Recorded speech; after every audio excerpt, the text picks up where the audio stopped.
Buen día, los queridos estudiantes. En la oportunidad del día de hoy vamos a tratar el tema de otras modalidades de contratación en el derecho laboral colombiano. Entonces, me voy a permitir presentar las diapositivas preparadas para este tema. ¿Listo? Entonces, ya hemos hablado previamente del contrato de trabajo de forma subordinada, en el cual están integrados los tres elementos del artículo 23. Aquí en esta oportunidad no es que dejen de existir los elementos esenciales del contrato de trabajo. Lo que pasa es que ya cambiamos un poco a otras modalidades, a otras clases. ¿Listo? Se sigue prestando el servicio, en algunos casos sigue estando de forma subordinada, obviamente se retribuye, hay retribución de la prestación del servicio, pero entonces aquí en estas formas determinadas también y adecuadas de acuerdo a la necesidad del empleador, de acuerdo a la situación particular del trabajador, entonces se han venido desarrollando otras modalidades de contratación en el derecho laboral. Estas otras modalidades son implementadas de forma legal, es decir, hay una ley que permite el uso de estas clases de contratación. ¿Listo?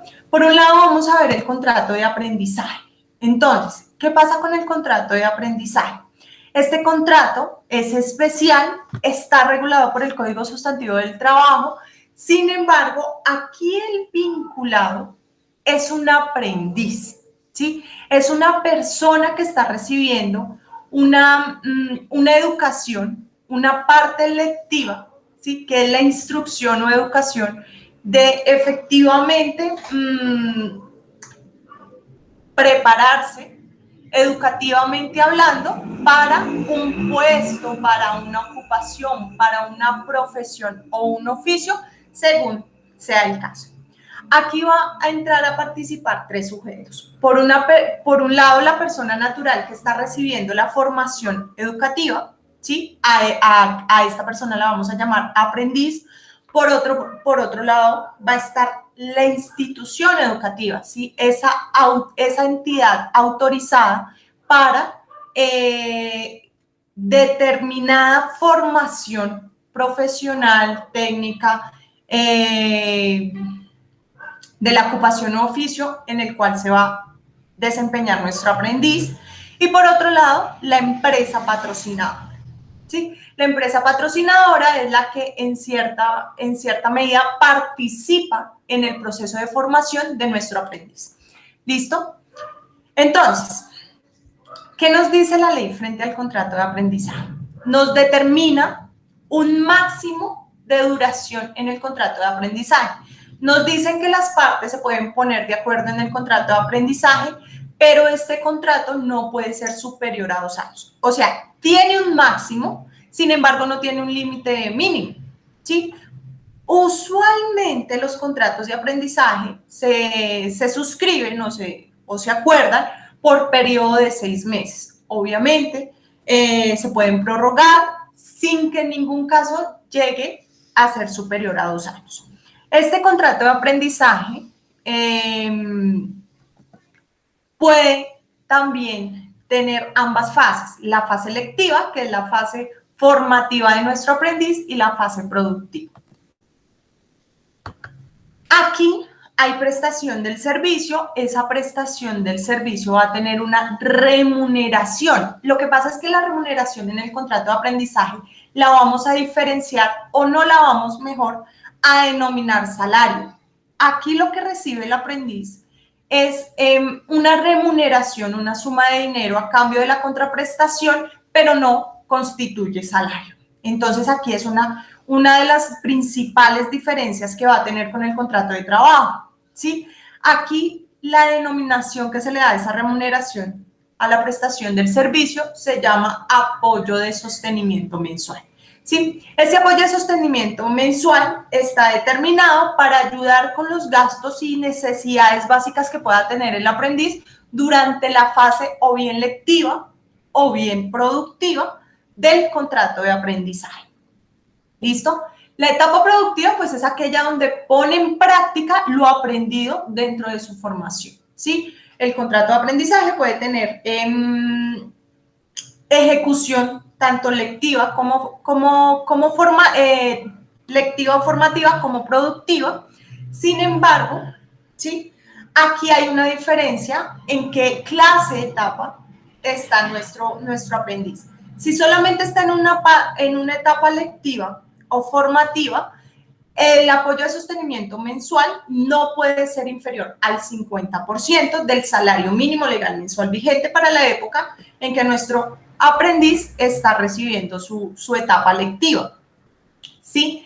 El límite inferior va a ser del 50%, pero si el aprendiz ya se encuentra en una fase productiva, ¿sí? Es decir, ya está desarrollando y ejecutando lo aprendido en su formación, ya el apoyo de sostenimiento mensual va a ser al menos del 75% del salario mínimo legal mensual vigente. ¿Por qué se permite una remuneración inferior al salario mínimo legal mensual vigente? Porque no hablamos de salario. ¿Sí? Aquí se permite que el ingreso sea inferior al salario mínimo porque no estamos frente a un salario, estamos frente a una cuota de apoyo al aprendiz, ¿sí? Entonces, lo que va a hacer la empresa patrocinadora es determinar la capacidad y ayudar en la formación de nuestro aprendiz, ¿sí? Que en esta empresa se pueda desarrollar y pueda ejecutar los conocimientos adquiridos en la fase lectiva o en la fase de formación, ¿sí? Hace parte de la formación de nuestro aprendiz, pero nosotros como empresa patrocinadora vamos a proporcionar los medios y a enseñar ya desde lo productivo, desde la ejecución de lo que ha aprendido en la fase productiva. Aquí hay un asterisco en el apoyo de sostenimiento mensual cuando estamos en la etapa productiva y la norma dice, depende de la economía del país, ¿sí? Principalmente depende de la tasa de desempleo del año anterior al desarrollo de la fase productiva del contrato de aprendizaje. Si es menor del 10%, ¿sí? Lo pone así la norma, si es menor del 10% la tasa de desempleo, el apoyo de sostenimiento mensual va a equivaler al 100%. O sea, de ese 75 lo subimos al 100% y no puede ser inferior el apoyo de sostenimiento al salario mínimo legal mensual vigente. Si el aprendiz es universitario, o sea, la fase educativa o de formación que recibe es de aquella profesional, ¿sí? De carácter universitario, el apoyo de sostenimiento debe ser al menos de un salario mínimo legal mensual vigente. ¿Qué sucede con la seguridad social? Aquí vamos a realizar unas cotizaciones a nuestro aprendiz, a favor del aprendiz, pero la empresa patrocinadora está obligada a hacer la cotización respectiva, ¿sí? Al sistema de seguridad social en salud, en todas las fases, ¿sí? Tanto lectiva como productiva, está obligado la empresa patrocinadora a hacer las cotizaciones correspondientes al sistema de salud y frente al sistema de riesgos laborales únicamente cuando el aprendiz está en la fase productiva. Esto es apenas lógico porque, pues, si en medio de la prestación del servicio a favor de la empresa patrocinadora llega a ocurrir un accidente de trabajo, pues la administradora de riesgos laborales estaría cubriendo todo tipo de accidente con ocasión o en función del trabajo. ¿Sí? Si efectivamente nuestro aprendiz no tiene cotización al sistema de riesgos laborales, la protección y responsabilidad recaería únicamente en el empleado. Entonces, eso, y con todas las reglas propias del sistema de seguridad social en riesgos laborales que están en el video correspondiente a riesgos laborales. ¿Listo? Cuotas de aprendices. La norma que determina el contrato de aprendizaje impone una obligación a todas las empresas en Colombia. ¿Cuál es esa obligación? Todas las empresas en Colombia deben reportar y comunicar al Servicio Nacional de Aprendizaje, mejor conocido como el SENA, el número de trabajadores que prestan sus servicios a favor de sus empresas. ¿Sí? Es decir, todas las empresas están obligadas a informar y a comunicar cuál es el número de trabajadores que tiene cada empresa. Y de acuerdo al número de trabajadores va a asignar o a fijarse una cuota de aprendices. Es decir, cada empresa, de acuerdo al número de la totalidad de los trabajadores, van a tener la obligación de aceptar en las fases productivas, sobre todo, una cuota de aprendizaje. Pero entonces la pregunta está, si yo tengo una empresa, ¿cuál va a ser mi cuota de aprendizajes en todas las empresas? ¿A partir de qué número de trabajadores? Pues así lo dice la norma. Si su empresa tiene un número total de trabajadores no inferior a 15, es decir, desde 15 en adelante empezamos nosotros a tener cuota de aprendizajes. Y si tenemos un número no inferior a 15, ¿sí? Y hasta 20 trabajadores, tenemos la obligación de tener en la fase productiva a un aprendiz. Es decir, la cuota de aprendiz va a ser de 1. Pero, profe, es que la empresa ya creció, ya tenemos más de 20 trabajadores. Entonces aplican las siguientes reglas. Si la empresa es más grande y tiene al menos 20 trabajadores, por cada 20 va a tener la obligación de emplear o de aceptar un aprendiz, ¿sí? Por cada 20 trabajadores que tenga.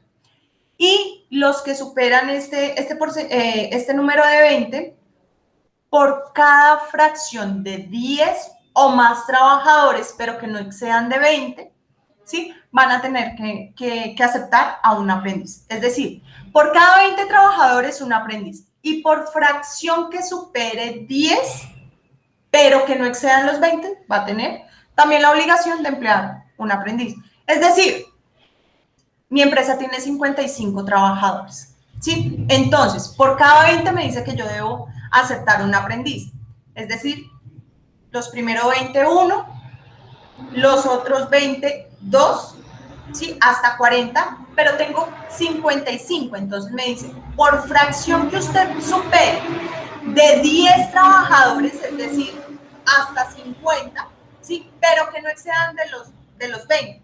O sea, de 50 a 60 tengo que emplear a otro aprendiz. Es decir, en esta empresa de 55 trabajadores en total, tendríamos una cuota de aprendizaje de 3 aprendices. Pero es que a mí no me... Yo realmente no sirvo para tener paciencia, para estarle diciendo al aprendiz, usted tiene que hacer esto, o sea, para estarle enseñando, yo no sirvo para eso, ¿sí? Entonces, ¿puedo pagar? Sí. La respuesta es sí. Hay una figura existente en la ley que se llama monetización de la cuota de aprendizaje. ¿En qué consiste la monetización de la cuota de aprendizaje? Cuando el empleador no puede o simplemente no quiere recibir al número de aprendices de acuerdo a la cuota de aprendices que fija el SENA, yo puedo pagar para que no me manden esos aprendices. ¿Cómo hago el pago? Entonces yo voy a multiplicar, ¿sí? Voy a multiplicar 5% por el número total, el 5% del número total de mis trabajadores, es decir, voy a coger todos mis trabajadores y voy a sacar el 5% y lo voy a multiplicar por un salario mínimo legal mensual vigente. Y eso es lo que yo tendría que pagarle al SENA con el fin y propósito de no aceptar en mi empresa la cuota de aprendizajes o los aprendices. Aquí hago un paréntesis más de opinión. Pensaría yo que si tengo que pagar de todas formas casi un salario mínimo o lo correspondiente al 5% de un salario mínimo, pues me beneficia más que presten el servicio y no simplemente pagarlo. De igual, se lo tengo que pagar al aprendiz, pero pues en mi beneficio como empresa voy a tener su prestación del servicio. Pero vuelvo y reitero, esto es más de tema opinión personal. ¿Sí? Ya si la empresa no quiere efectivamente recibir la cuota de aprendizajes, pues simplemente tienen la opción de la monetización de esta cuota. Aquí hay otros trabajos, ¿sí? Ya volvemos un poquito al tema de contrato de trabajo. Aquí vamos a hablar de los trabajadores a domicilios, ¿sí? Trabajadores a domicilio. Esta figura se encuentra en el artículo 89 del Código Sustantivo del Trabajo. ¿Qué pasa con los trabajadores a domicilio? El Código Sustantivo del Trabajo en Colombia determina que se permite, obviamente de acuerdo a la necesidad del empleador, que el trabajador labore desde su casa, ¿sí? Que el trabajador preste el servicio desde su casa. Es decir, retira al trabajador de la empresa para que preste el servicio de todas formas, de forma personal y también subordinada, pero la diferencia es que ya no lo va a hacer desde la empresa, sino lo va a hacer desde el lugar de domicilio de nuestro trabajador.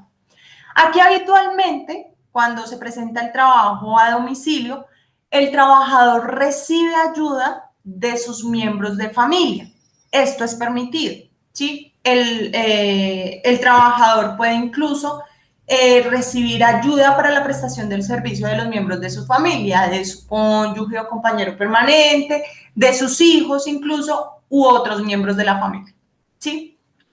Aquí hablamos de que hay cierta y relativa libertad por parte del trabajador al momento de prestar el servicio, teniendo en cuenta que no va a estar siempre el vigilante empleador encima del trabajador para saber qué hace, cómo lo presta, ¿sí? O sea, va a tener cierta libertad al momento de la prestación del servicio. Sin embargo, como no desaparece, o sea, no, acá en el trabajo a domicilio no podemos hablar de ausencia de subordinación. ¿Por qué? Porque de todas formas el trabajador va a estar sometido a la cantidad de trabajo, a la calidad de trabajo, a las condiciones propias de esa prestación de servicio, y ahí nosotros vamos a ver la verdadera subordinación jurídica.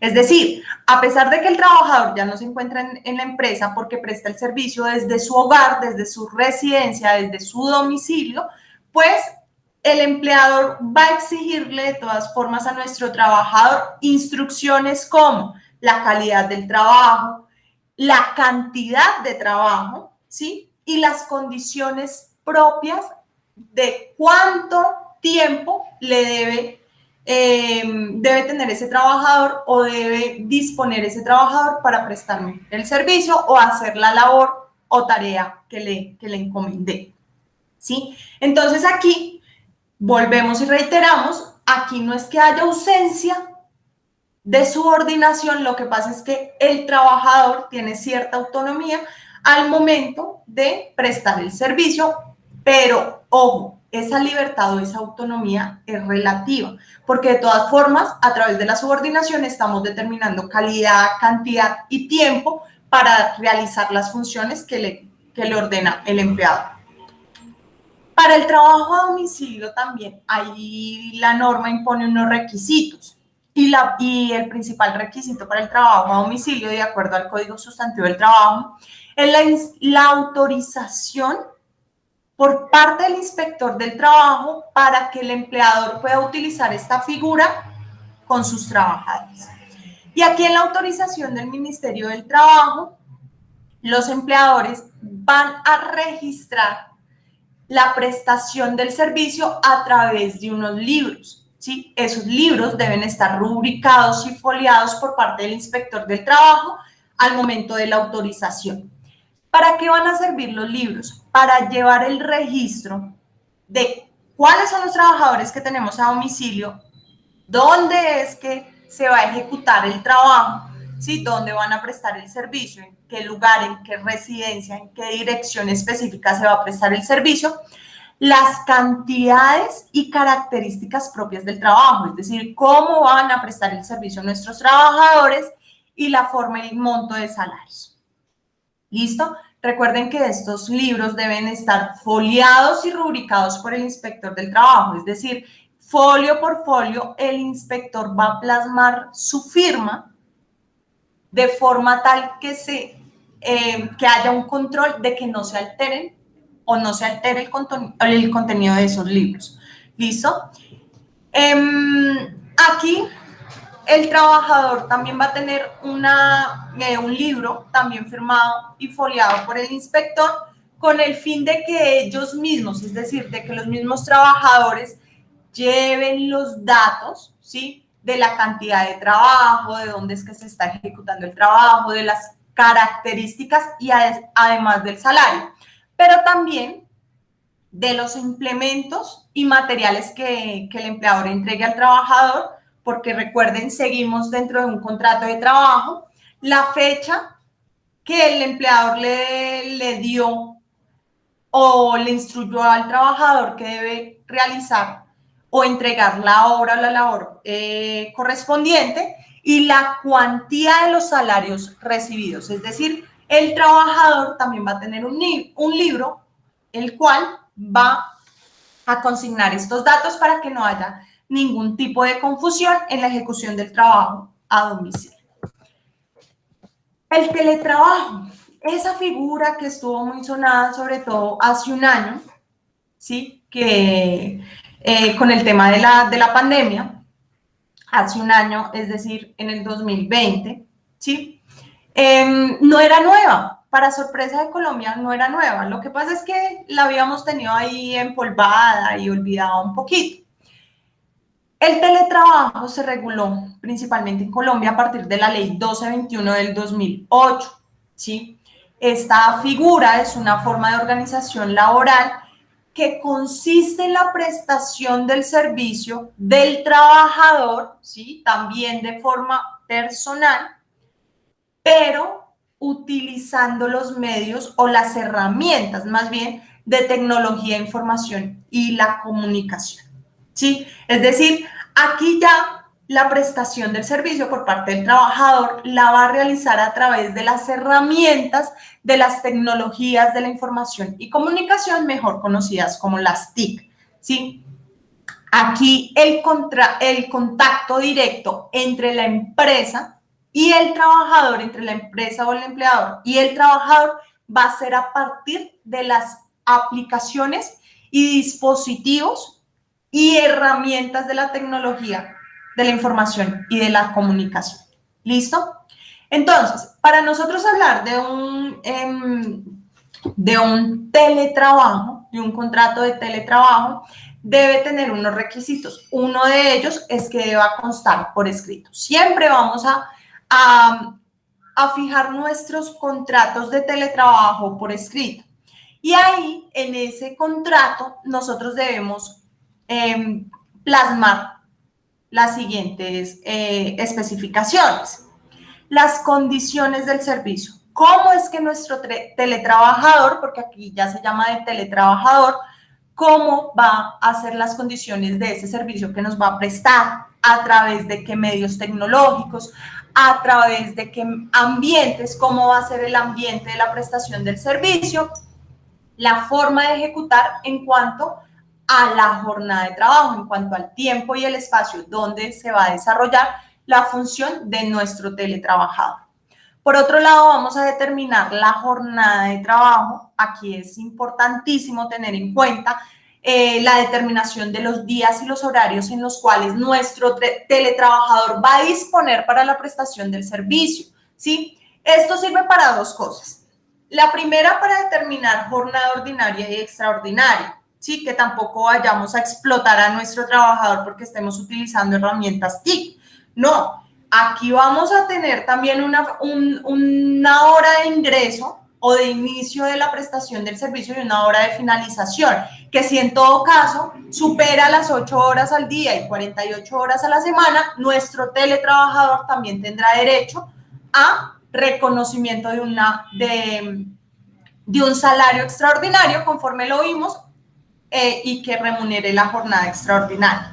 Y por otro lado está la ocurrencia de accidentes de trabajo. ¿En qué momentos nuestro teletrabajador que se accidentó porque se resbaló en el piso de la sala de su casa o por X o Y razón, estaba trabajando en el momento en que ocurrió el accidente de trabajo, ¿sí? Pero entonces, ¿cómo es más fácil determinar ese tipo de sucesos o acontecimientos? A través de la determinación de la jornada laboral, incluso de nuestro teletrabajador.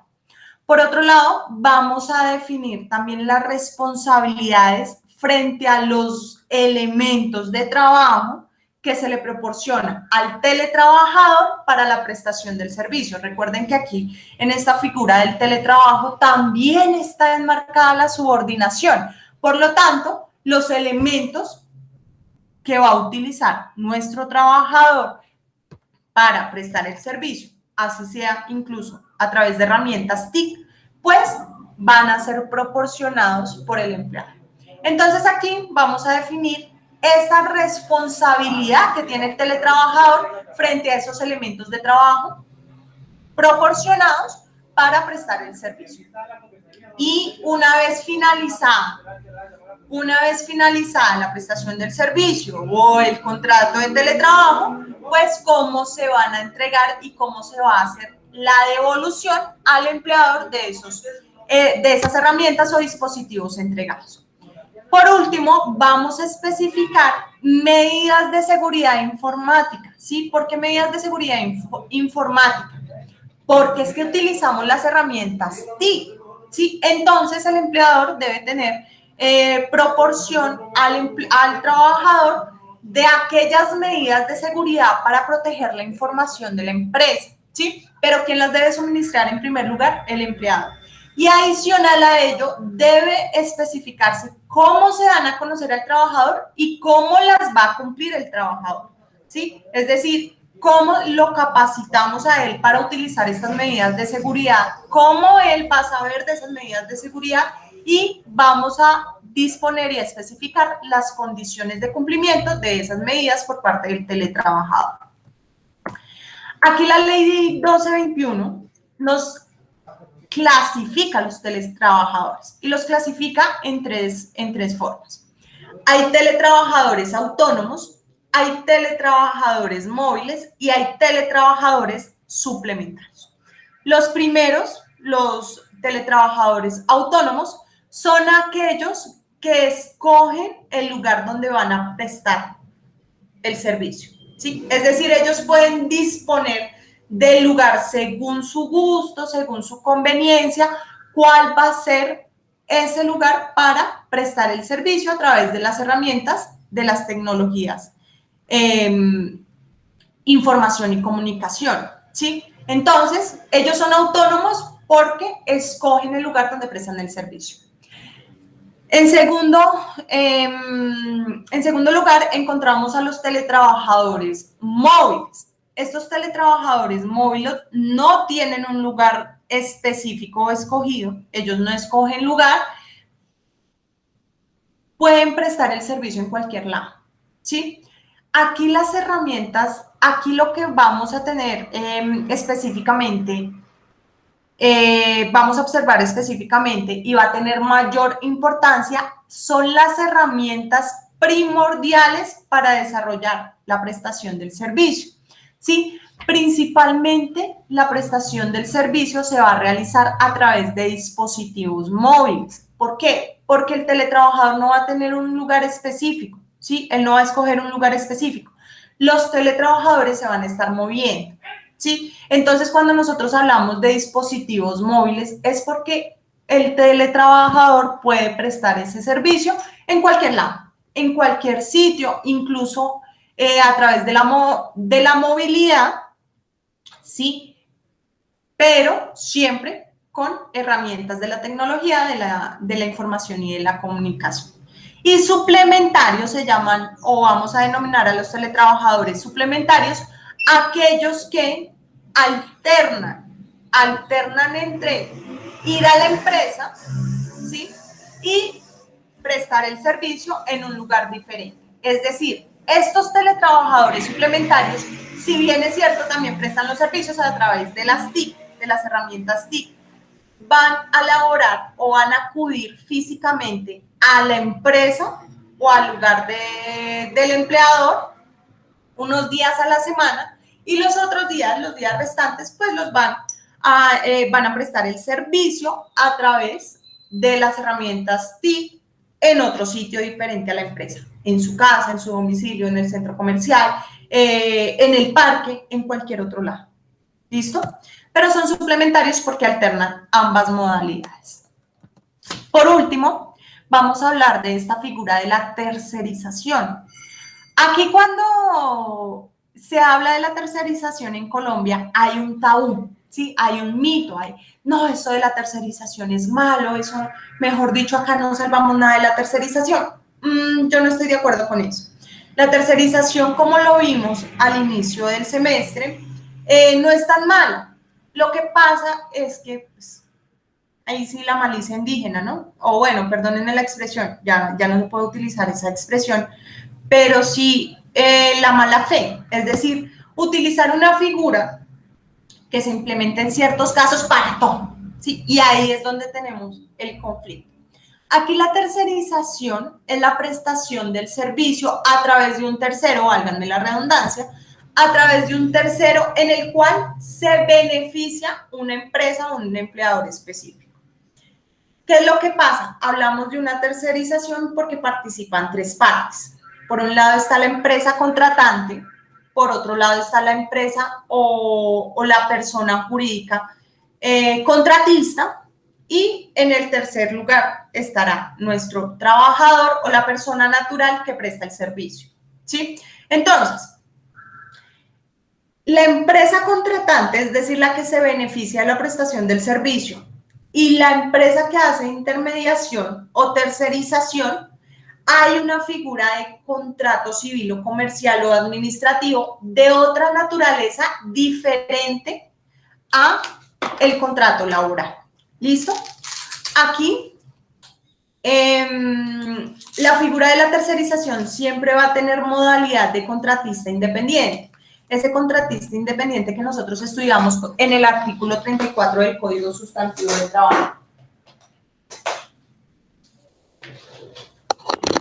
Nuestro contratista independiente, entonces, también algunos lo llaman freelance, obviamente es una expresión extranjera, pero hace referencia al contratista independiente.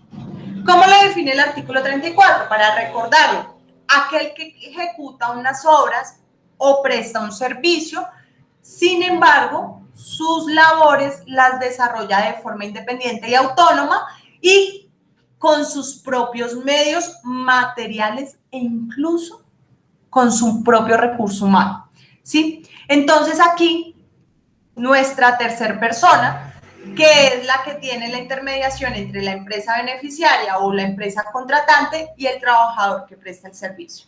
¿Listo? Ahí yo les traje o les escogí estas tres modalidades de tercerización que se encuentran en Colombia. Por un lado están las empresas de servicios temporales, o también conocidas como las EST, son creadas por la Ley 50 de 1990. ¿En qué consiste la empresa de servicios temporales? Va a contratar la prestación de servicios a favor de unos terceros que son los beneficiarios cuando temporalmente necesite de ciertos trabajadores. ¿Listo? Entonces, la EST es la que va a contratar de forma directa a los trabajadores que van a prestar el servicio a favor de la empresa usuaria. ¿Sí? La empresa que se beneficia, aquí la vamos a llamar empresa usuaria de la empresa de servicios temporales. Entre la empresa usuaria y la empresa de servicios temporales hay un contrato civil o comercial, ¿sí? El trabajador o la persona natural que presta el servicio en la empresa usuaria va a estar vinculado a la empresa de servicios temporales a través de un contrato de trabajo. Es decir, el empleador de este trabajador, ¿sí?, no va a ser la empresa usuaria, sino va a ser la empresa de servicios temporales. Entonces, ¿Cuál es el concepto que tienen las empresas de servicios temporales? Es aquella persona jurídica que tiene como función contratar laboralmente a personas que van a prestar el servicio a favor de un usuario, ¿sí? A favor de la empresa usuario. Pero aquí hablamos de empresas de servicios temporales porque esa prestación del servicio va a ser por un tiempo limitado, ¿sí? Por un tiempo limitado. Entonces, la empresa de servicios temporales va a tener una doble condición, ¿sí? Va a ser empleadora, ¿sí? Recuerden aquí, la persona que presta el servicio va a ser trabajadora, pero de la empresa de servicios temporales, o sea, por lo tanto, esta empresa de servicios temporales es empleadora y por el otro lado va a ser contratista independiente de la empresa usuaria. ¿Listo? De la empresa usuaria. Entonces, nuestro trabajador que presta el servicio en la empresa usuaria se va a llamar trabajador en misión, ¿sí? Va a tener esa connotación, trabajador en misión, porque es el trabajador que va a prestar el servicio a favor del tercero. La Ley 50 de 1990, que crea las empresas de servicios temporales, determina que las empresas usuarias solo pueden acceder a los servicios de las AEST en los siguientes casos. Cuando se trate de labores ocasionales, accidentales o transitorias, propias del artículo 6 del Código Sustantivo del Trabajo. Entonces, cuando nosotros hablamos de labores transitorias u ocasionales, ¿sí? O de trabajo transitorio, para hacerles un recorderis, es aquel que no va a superar la duración de un mes, ¿sí? Es tan corto, es tan accidental, es tan excepcional ese trabajo que su duración no va a exceder el mes. Segundo evento, cuando se va a reemplazar a un personal que se encuentra en vacaciones, que está en licencia remunerada o no remunerada, que está en incapacidad médica por enfermedad o por maternidad, ¿sí? Entonces aquí, incluso por accidente, aquí necesitamos reemplazar al trabajador que se encuentra en esta situación, en vacaciones, licencia, incapacidad. Vamos a reemplazar, ¿sí? ¿Cómo lo vamos a reemplazar? No le vamos a finalizar el contrato porque no podemos, pero necesitamos a alguien que nos preste el servicio mientras él está ausente, ¿cierto? Entonces vamos a llamar a la empresa de servicios temporales para que nos envíen un trabajador en misión y nos reemplace temporalmente al trabajador que se encuentra en esta situación. Y por último, cuando por razones excepcionales se incrementa la producción, se incrementa el transporte, se incrementan las ventas, ¿sí? O por prestación de servicios, ahí nos metieron ese golecito ahí en la norma, ¿sí? O por prestación de servicios. Entonces uno como que queda, ¿cómo así? Bueno, voy a tener una opinión final frente a la prestación del servicio. Entonces, aquí cuando hay incrementos de producción o por periodos de cosechas, ¿sí? que pues necesitamos más trabajadores para efectivamente cumplir con una función, con un pedido, con una venta en específico, la norma nos permite contratar a las empresas de servicios temporales por un término de 6 meses. Sí, el periodo es un poco más largo, sí, recuerden que las vacaciones son de 15 días, el uso de las licencias por lo menos de maternidad son de 18 semanas o de pronto la licencia de paternidad que es de 8 días. Entonces aquí las empresas de servicios temporales o mejor los trabajadores en misión van a estar en nuestra empresa por ese tiempo específico, ¿sí? O el de trabajo ocasional o transitorio que no nos supera un mes. Pero aquí, en estos casos, la norma nos dice, usted puede utilizar los servicios de las EST o de los trabajadores en misión por un periodo de 6 meses prorrogables hasta otros 6 meses más.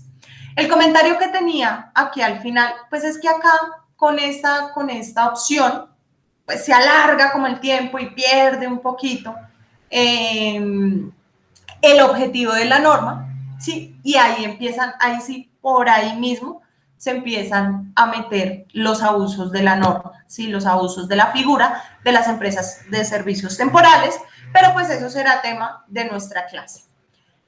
Cooperativas de trabajo asociados o las llamadas CTA, ¿sí? ¿Qué son las cooperativas de trabajo asociados? Son organizaciones sin ánimo de lucro en la cual se asocian personas naturales para perseguir un fin común, ¿sí? Es decir, nosotros vamos a satisfacer necesidades a través de las cooperativas de trabajo asociado, ¿sí? Aquí, como todos somos personas naturales que estamos persiguiendo un fin común, ojo, las cooperativas de trabajo asociados son sin ánimo de lucro, entonces vamos a ser gestoras, vamos a apoyar económicamente a la cooperativa, vamos a aportar nuestro trabajo de forma voluntaria, ¿sí? Actividades de tipo profesionales, intelectuales, técnicas, de prestación de servicios, pero los asociados lo hacen de forma gratuita. ¿Por qué de forma gratuita? Porque ellos tienen un fin común, ¿sí? Obviamente para ese fin fue que creamos la cooperativa de trabajo asociado.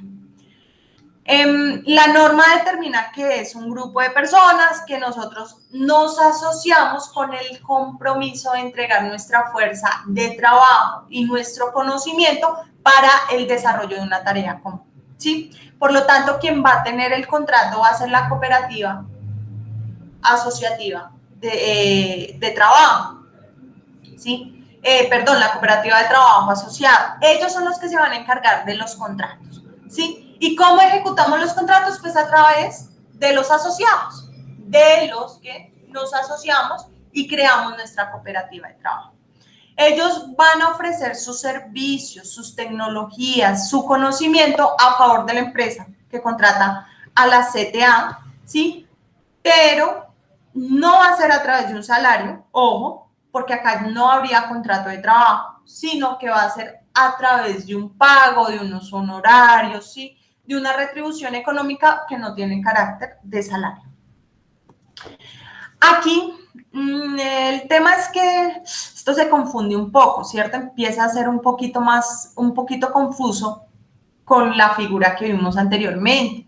Entonces aquí les prohíbe la norma a las cooperativas de trabajo asociado realizar labores de intermediación laboral. Es decir, ellos dicen, sí, acá ustedes se pueden asociar, ustedes pueden colaborar con su fuerza de trabajo, con sus conocimientos, con sus propias tecnologías, pero ojo porque ustedes no pueden hacer intermediación laboral, ustedes no pueden actuar como una empresa de servicios temporales, ¿sí? ¿Qué pasa si lo hacen? Pues se declararía la tercerización como ilegal y ahí empiezan a haber una serie de responsabilidades, sobre todo solidarias, con respecto a creencias laborales, si se llega a determinar un verdadero contrato de trabajo a través de una intermediación ilegal.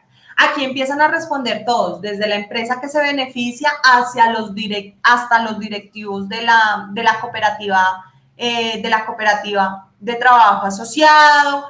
El trabajador asociado también puede responder solidariamente por el derecho de este trabajador que efectivamente vio vulnerados sus derechos laborales a través de el ocultamiento o la utilización de una figura de forma ilegal.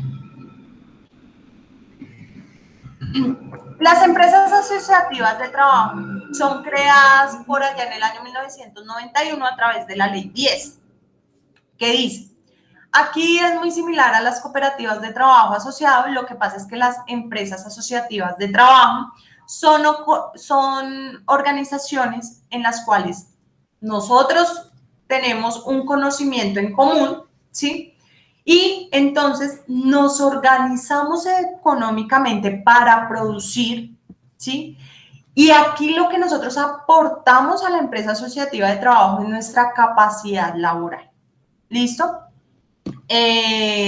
Por lo general, en estas empresas asociativas de trabajo tienen en común la profesión o el oficio al cual se dedican y eso es lo que van a ofrecer. Aquí hay una particularidad y es el número límite de asociados. Aquí la empresa asociativa de trabajo debe mínimo contar con 3 asociados o máximo con 10. Si la actividad a la cual se va a dedicar la empresa asociativa de trabajo es prestación de servicios, puede incluso ampliar su número de afiliados, pero nunca pueden superar a 20. Entonces aquí no tomó mucha acogida estas empresas asociativas de trabajo, sobre todo por la limitación en los asociados que persiguen, pues, obviamente, el fin común.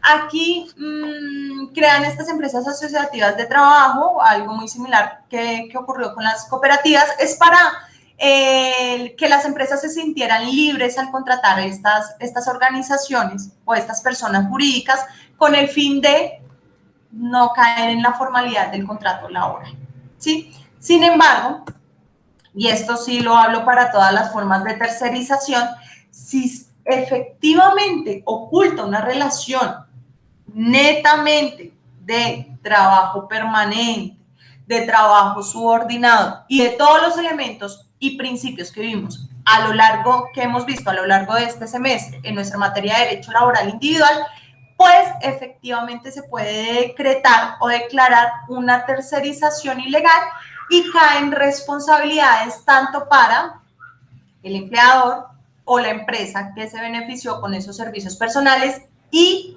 la persona jurídica creada a través de cualquiera de estas modalidades, empresas de servicios temporales, cooperativas de trabajo asociado o empresas asociativas de trabajo. Espero que haya sido práctica esta explicación. Los esperaré entonces en clase con todas sus preguntas o inquietudes. ¿Listo, muchachos? Nos vemos entonces en clase. Esperaré sus dudas y sus inquietudes para ser resueltas y charlar un poquito de este tema que es bastante utilizado en Colombia y lastimosamente es utilizado de forma incorrecta. ¿Vale? Muchas gracias por su atención.